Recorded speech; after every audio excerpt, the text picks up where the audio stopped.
Elə də deyir ki, gəlin bura bayrağın nə bilim yanına şəkil çəkdirək. Azərbaycan xalqı bu videodakı bəlkə də bir çoxlarınız tanıdı. Anar Ələkbərov. Anar Ələkbərov həm Leyla Əliyeva, o dəli Leyliyə nəzarət eləyəndir ki, artıq əski hərəkətlər eləməsin. Həm də Mehribanın köməkçisidir. Yanındakı da Dövlət Sərhəd Xidmətinin rəisi Şovmen İlçin Quliyevdir. Hardadılar? Bura bilirsiniz, harada Azərbaycan xalqı? İsveçrənin ən gözəl, ən turistik yerlərindən və ən bahalı yerindən biri olan St. Moritz şəhəridir.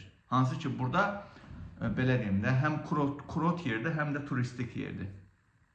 Və Azərbaycan hakimiyyətinə aid burada xeyli sayda restoranlar şəbəkəsi, villalar, şirkətləri var.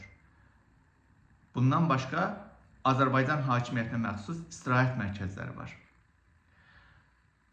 Və St. Moritz şəhərində Elçin Quliyevin şəxsi açılıq mərkəzi var. Ora mən gelib çəkişə aparacam, amma bu indiyin mövzusu deyil.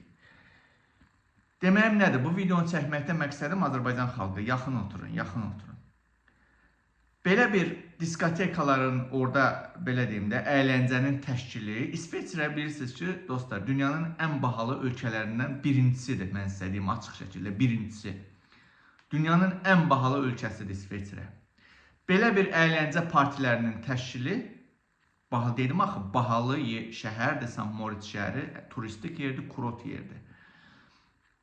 Belə bir əyləncələrin təşkili 10-15 milyon avro arası maliyyə vəsaiti lazımdır. Və Azərbaycan hakimiyyəti, Azərbaycan xalqı sizə deyirəm ha, Azərbaycan hakimiyyəti Anar Ələkbərovda, Elçin Quliyevdə pul dədəsindən, nənəsindən, babasından qalmayıb ki, hamısı siz xalqın o neft-qaz pullardır, gətiriblər İsveçriyə, şirkətlər, restoranlar, nə bilim, otellər tikdikləri bəs deyil. Hər dəfə, hər il ən azı 1-2 dəfə, bəlkə də hər ay Azərbaycan xalqı 10-15 milyon, mən ən azı deyirəm ha, milyon evro xərcləyib, bax belə bir əyləncə partiləri təşkil edirlər.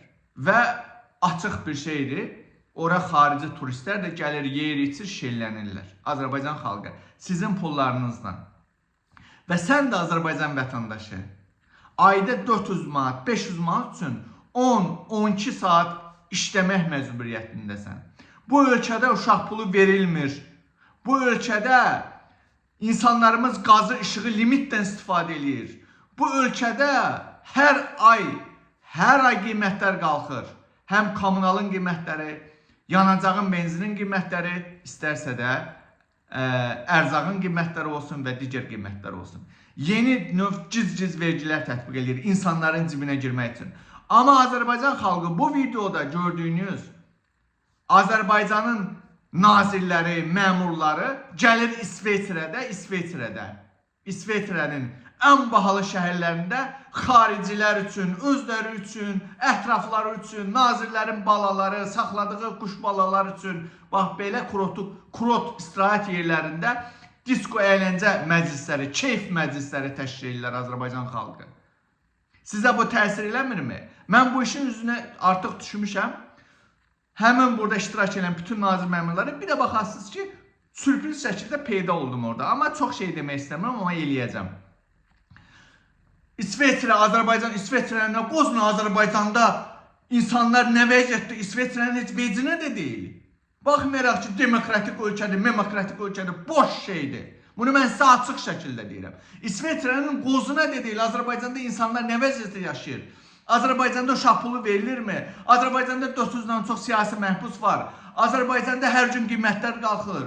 İnsanlar qorxa-qorxa qazdan, sudan, işıqdan istifadə edir ki, pulum yoxdur. Bu İsveçrəni maraqlandırmır. İsveçrəni maraqlandıran odur ki, Azərbaycan hakimiyyəti və onun nazirləri, məmurları Azərbaycan xalqına məxsus o neft şeylərini, pulları, milyardları oğrayıb gətirsinə bunların ölkəsinə yatırsınlar. Amma yox.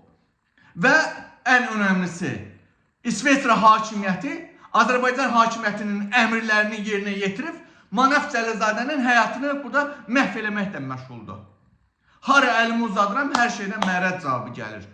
Deyirəm, oturumu qaldırın, vətəndaşlıq vətəndaşlara doğru getmək istəyirəm, eləmirlər. Deyirəm prave verin, gedim işləyim, vermirlər. Deyirəm adi bir dənə, nə bilim, digər prava növünü vermirlər. Nə bilim, hər yerdən, hər əlim atırım, deyirəm falan şey verin, mən vermirlər. Niyə? Çünki İlham Əliyev hakimiyyəti İsveç hakimiyyətinə əmri verib ki, Manafın həyatını qaraldın. Problem yoxdur, qaraltmağa davam edin. Mən bundan sonra sizə deyəcəm, Manaf sizə göstərəcək. Hər iki hakimiyyət, görəcəksiniz. Gözləyin gör nə olacaq. Azərbaycan xalqı, siz də yatmağa davam edin. İlham Əliyev rejimdə bax, milyardlarınızı belə yeyib dağıtsın.